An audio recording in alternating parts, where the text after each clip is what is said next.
Halo semuanya, perkenalkan saya Iqbal Fauzan Nur Rahman dari Prodi Sistem Komputer kelas TA221. Di sini saya akan menjelaskan sebuah project timelines atau roadmap terkait Kodia Equipment.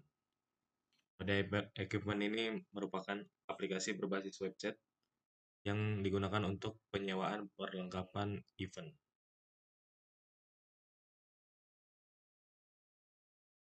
Di dalam proses pembuatan Kodia Equipment, saya melakukan beberapa tahapan analisis. Yang pertama, ada analisis kebutuhan pengguna. Untuk analisis kebutuhan pengguna, yang pertama ada administrator yang bertugas untuk mengelola produk yang tersedia untuk penyewaan, termasuk menambah, mengedit, ataupun menghapus produk. Yang kedua, melacak aktivitas pengguna, termasuk pendaftaran, transaksi, dan lainnya. Ketiga, ada mengelola akun pengguna, termasuk menambah, menghapus, ataupun menonaktifkan akun. Yang terakhir, ada mengubah status, pengiriman, ataupun pembayaran. Yang kedua, ada sistem. Sistem ini berfungsi untuk menyimpan data diri pengguna setelah registrasi, memverifikasi sesi login atau registrasi, lalu menampilkan informasi produk, rincian transaksi, ataupun status pengiriman. Nah, yang terakhir ada customer. Customer ini berfungsi untuk membuat akun dengan data pribadinya, terus dapat juga melakukan pencarian produk yang sesuai dengan kebutuhan dan tanggal sewa. Yang ketiga, melakukan transaksi, termasuk mengatur pesanan, menentukan tanggal sewa, melakukan pembayaran, dan mengupload bukti pembayarannya. Masuk ke analisis yang kedua,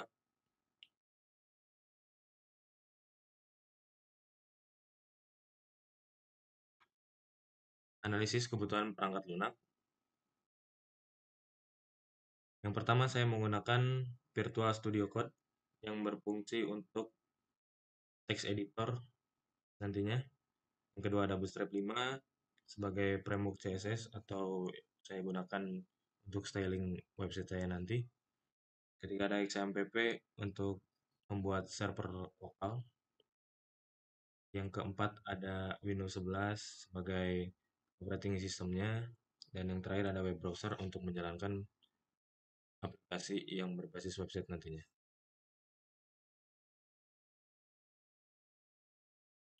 Selanjutnya ada analisis kebutuhan perangkat keras. Nah, untuk kebutuhan perangkat keras hanya satu saja, yaitu sebuah laptop dengan spesifikasi Intel Celeron 4205U dengan RAM 4 GB dan SSD 512 GB.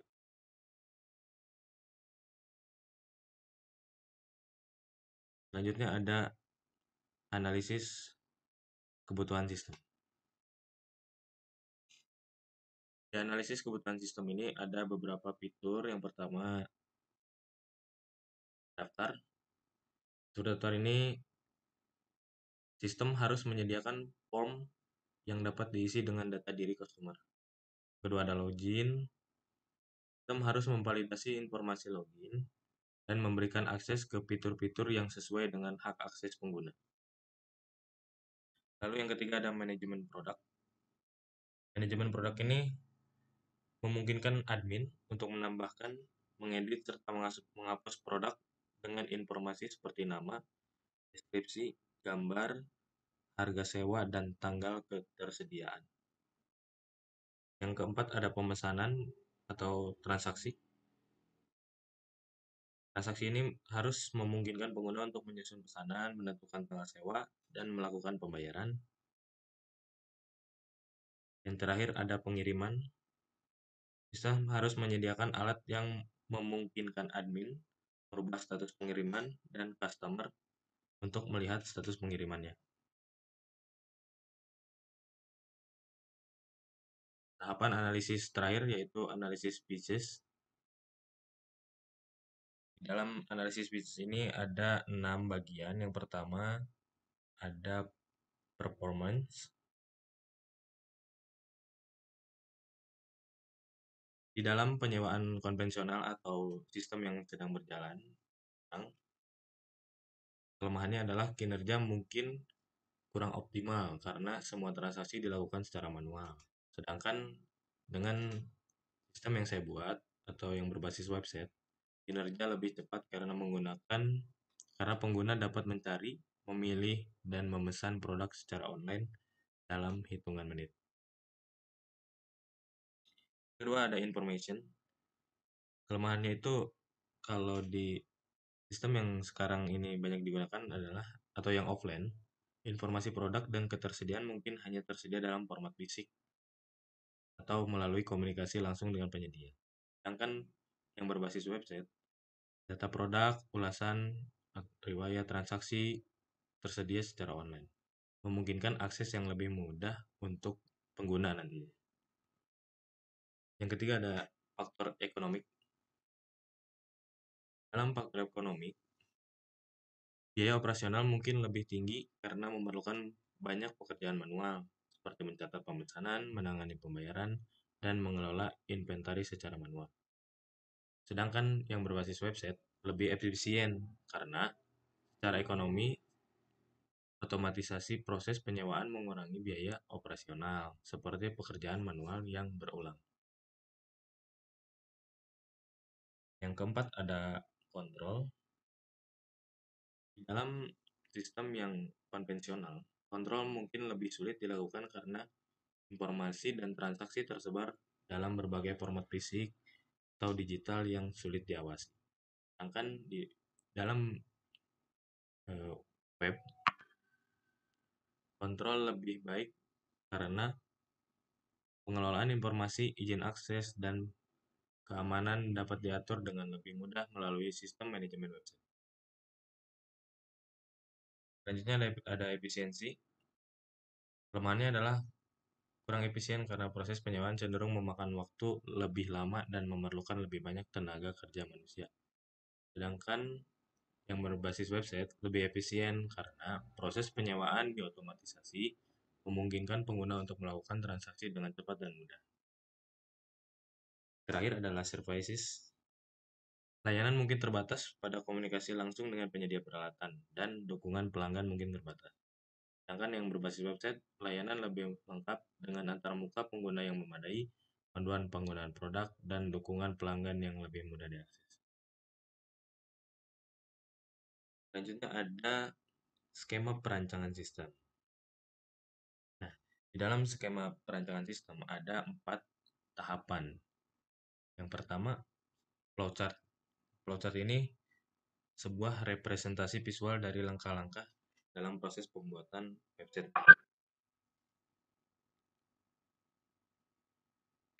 Kita akan lihat sebuah flowchart yang dalam sistem saya.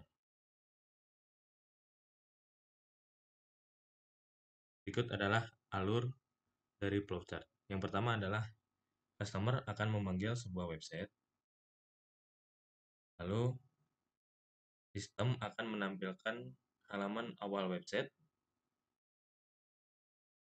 Selanjutnya, tampilan awal diterima customer untuk melakukan registrasi ataupun login. Nah, pada saat sesi registrasi, sistem akan menampilkan halaman registrasi. Lalu customer melakukan registrasi, dan selanjutnya akan diverifikasi lagi oleh sistem. Jika berhasil, sistem akan menyimpan data pengguna.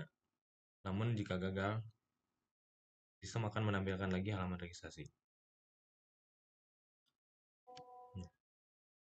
Data yang telah diverifikasi dari registrasi, jika berhasil tadi itu akan langsung menampilkan katalog produk ataupun halaman utama dari sebuah website. Jika pengguna sudah registrasi, maka customer akan bisa langsung melakukan login di halaman login. Lalu sistem akan memverifikasi. Jika gagal, sistem akan menampilkan halaman login lagi. Namun jika berhasil, sistem akan menampilkan katalog produk atau halaman awal. Selanjutnya di sini juga admin dapat menampilkan Sistem dapat menampilkan katalog produk yang dapat diubah oleh admin.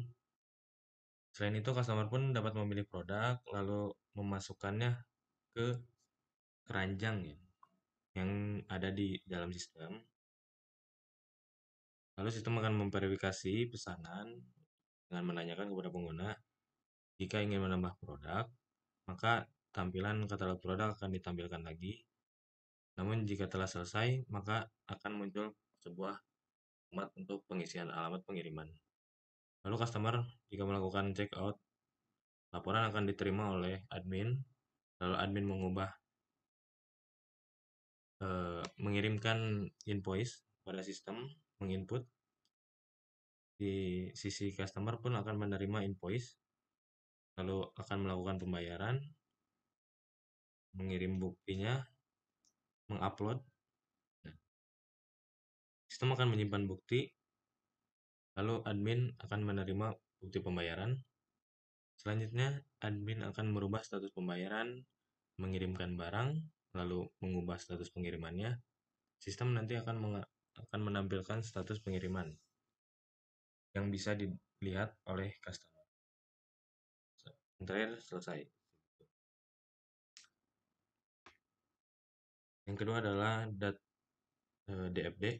DFD ini data flow diagram yang dimana menggambarkan aliran data dalam sistem.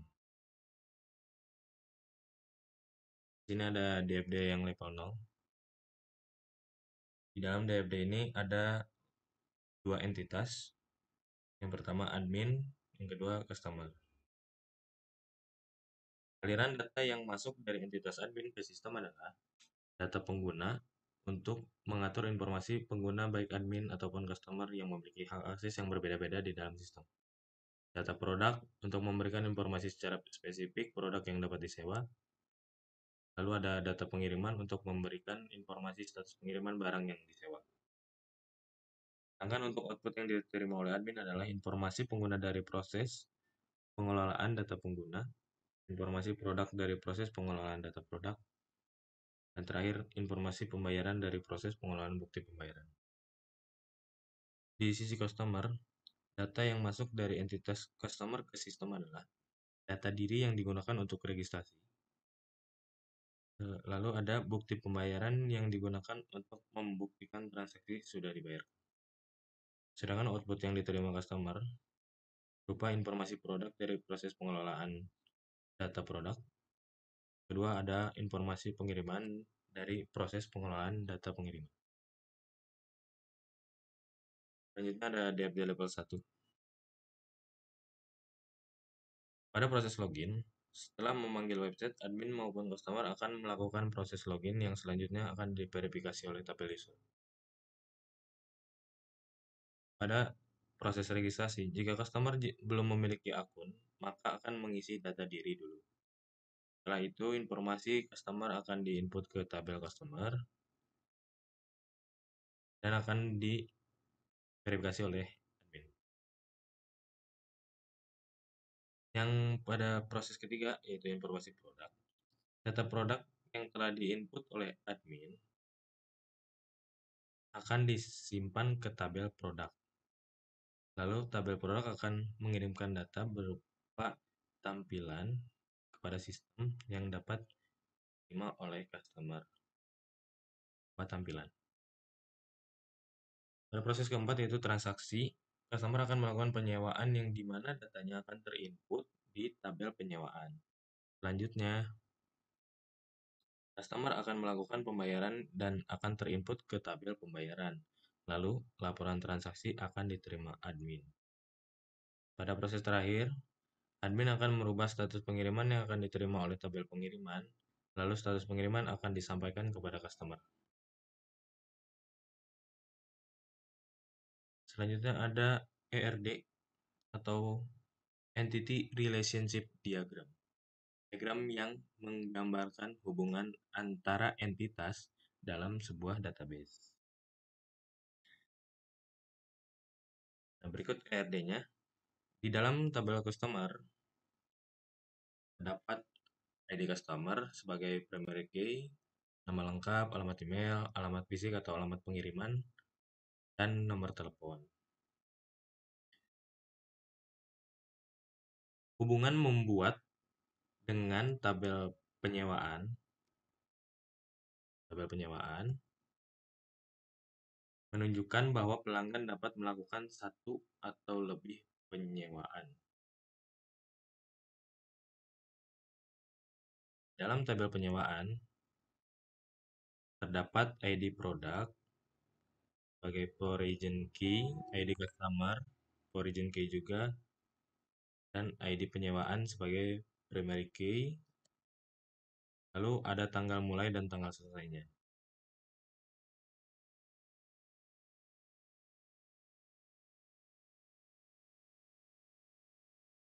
Terdiri dari di sini itu menandakan bahwa setiap penyewaan melibatkan satu atau lebih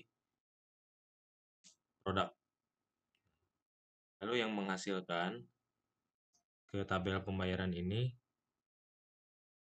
menunjukkan bahwa setiap penyewaan menghasilkan satu pembayaran, begitupun ke pengiriman menghasilkan satu pengiriman juga. Tabel produk terdapat ID produk sebagai primary key, nama produk, kategori produk, harga produk, dan status produk.